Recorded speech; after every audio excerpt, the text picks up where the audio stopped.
Buenas tardes, yo soy Santiago Abreu, ayudante del Departamento de Psicocirugía, y en la tarde de hoy vamos a hablar de la patología del aneurisma de aorta abdominal.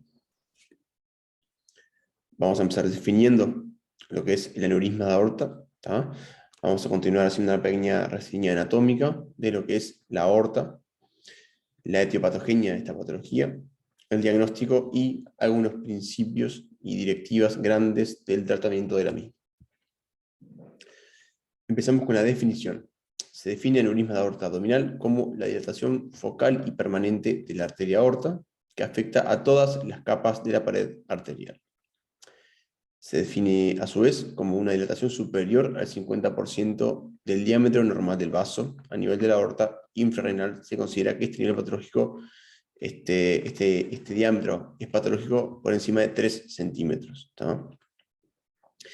Dentro de todas las aneurismas de aorta, el 75% son abdominales, que son a las cuales nos vamos a referir en la clase de hoy. El 23% son torácicas y el 3% son toracoabdominales o totales. Es decir, comprometen tanto la porción aórtica torácica como abdominal de forma concomitante. Brevemente vamos a mencionar lo que es la anatomía. La aorta sale del corazón en un trayecto ascendente, describe un callado aórtico, esta curva que ustedes acá se denomina callado aórtico, y después una porción descendiente a nivel torácico que va a pasar al abdomen, por detrás del diafragma, ¿sí? Y en el abdomen se va a dividir en las arterias ilíacas primitivas, izquierda y derecha respectivamente. En el abdomen va a múltiples ramas, vamos a destacar el tronco celíaco, la arteria mesentérica superior, las arterias renales y la arteria mesentérica inferior como las ramas como más grandes e importantes a recordar en esta patología. ¿Por qué? Porque pueden estar implicadas en el proceso de esta dilatación focal que es el aneurisma de aorta y que va a tener implicancias obviamente en el tratamiento.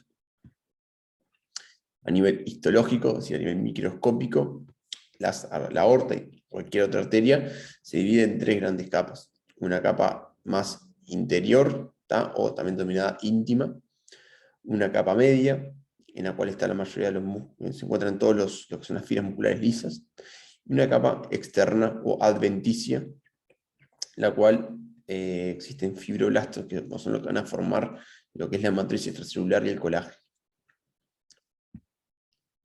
Vamos a empezar hablando un poquito de lo que es la etiopatogenia de esta enfermedad. Existen factores de riesgo claves, bien conocidos y demostrados en la génesis de las aneurismas de aorta abdominal. La edad es el principal factor de riesgo que vamos a mencionar.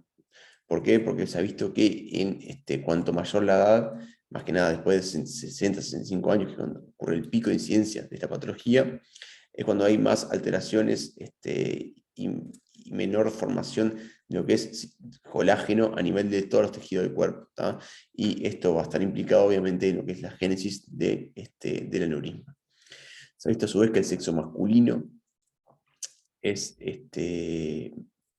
más predispuesto al desarrollo de esta patología, y el tabaquismo es un factor de riesgo independiente para el desarrollo de los aneurismas, como de toda enfermedad cardiovascular, pero en especial también es en esta patología, porque se ha visto que a su vez tiene, además del efecto inflamatorio sistémico y la reacción endotelial que genera a su vez distintos disturbios a nivel de la síntesis y degradación de colágeno a favor de la degradación del mismo. Los antecedentes familiares se han visto también están implicados en el desarrollo del aneurisma, y las colagenopatías, son enfermedades hereditarias en la síntesis de colágeno. Es clásico mencionar el síndrome de Marfan dentro de estas enfermedades que aumentan la predisposición a la formación de un aneurisma de aorta. En cuanto a la patogenia, debemos mencionar que es una enfermedad que es degenerativa, crónica y dinámica. Su génesis se basa en el desequilibrio de la síntesis y degradación de colágeno por los distintos factores de riesgo que ya mencionamos. Y a su vez hay un factor anatómico en la aorta abdominal, principalmente infrarrenal, debido a que la misma presenta un menor diámetro respecto al resto de la aorta. Se describe lo que es el efecto de rebote de las ondas de presión al chocar contra el cono aórtico, que es el sector en el cual se divide en las arterias ilíacas. Y se destaca a su vez una peor vascularización de la arteria mismo a nivel más distal. Todo esto genera que esta zona sea más predispuesta al desarrollo de un aneurisma. Es clásico mencionar esta patología, la ley de Laplace. La misma consiste en que la disminución de la tensión de la pared va a dar lugar a un aumento del radio y de la presión necesaria para que el flujo sanguíneo pase por ese sector de arteria ensanchado, por así decirlo. Entonces, esto genera a su vez mayor debilitamiento de la pared, lo que a su vez va a disminuir la tensión de la misma, alimentando este ciclo, dando lugar a lo que es la progresión de esta patología, en la cual su evolución natural es hacia la progresión, es decir, hacia el aumento de esta dilatación y hacia la rotura de no mediar tratamiento. En este esquema se muestran todos los procesos ultracelulares en el desarrollo de lo que es el aneurisma. Destacamos más que nada como puntos claves lo que es el rol de la inflamación, los factores proinflamatorios, el factores de crecimiento, la infiltración polimorfonuclear de células del sistema inmune innato, distintas enzimas que participan en la reacción de colágeno y de proteínas, como son las metalproteasas y las tasas, que están muy activadas en esta patología, procesos celulares como son la apoptosis, es decir, la muerte celular programada, que se desencadena en todo este ambiente inflamatorio y que todo va a terminar en lo que es este desbalance entre síntesis y degradación de colágeno. Existen distintos tipos de aneurismas fusiformes son los más frecuentes, los que vamos a ver, pero también hay otros tipos de aneurismas como concéntricos saculares y excéntricos saculares. Respecto a la anatomía patológica, existen cambios a nivel histológico en los pacientes que son portadores de esta enfermedad. En estos cortes histológicos lo que se muestra es la ausencia de celularidad a nivel de lo que es la capa media de la pared vascular de estos pacientes, está hallazgo característico, y se observa acá en el panel de la derecha un gran infiltrado muy inflamatorio polimorfonuclear debido a lo que es este proceso inflamatorio que se desencadena a nivel de la denticia de las aneurismas, de las arterias que están siendo afectadas por este proceso patológico de la formación, degradación, para dar lugar a la formación de aneurismas. Respecto al diagnóstico, generalmente es una enfermedad de curso asintomático. Y muchas veces, en hasta un 80% de los casos, el diagnóstico de este es incidental. ¿Qué quiere decir? Quiere decir que estos pacientes por lo general se diagnostican digamos, de forma como de hallazgo, mientras son explorados por otra causa, ya sea por un examen físico, en el cual se constata una tumoración que lata y expande a nivel de abdomen, o bien mediante el diagnóstico imagenológico, pacientes que se hacen un estudio de imagen, una tomografía o una ecografía por cualquier otra causa, terminan siendo diagnosticados de aneurisma de aorta abdominal.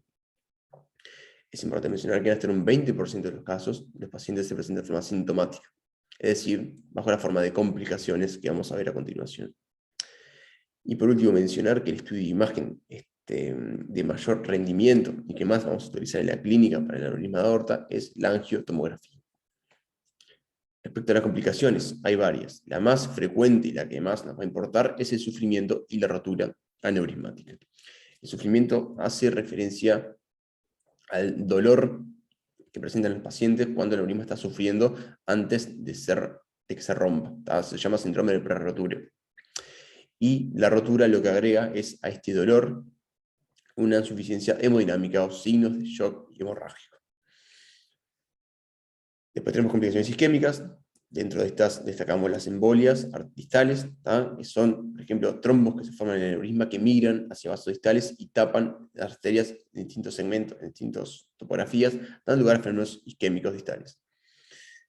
Y otro que se cita, que es menos frecuente, pero que es de muy alta gravedad y mortalidad, es la trombosis misma del aneurisma. Es decir, se trombosa todo lo que es el aneurisma en su sector, digamos, todo su diámetro se trombosa y se interrumpe el flujo sanguíneo. Después tenemos las complicaciones compresivas, que son propias del efecto, digamos, de masa que genera este aneurisma de gran crecimiento dentro de la cavidad abdominal, ¿sí? Generalmente comprimiendo estructuras del aparato digestivo o del aparato urinario.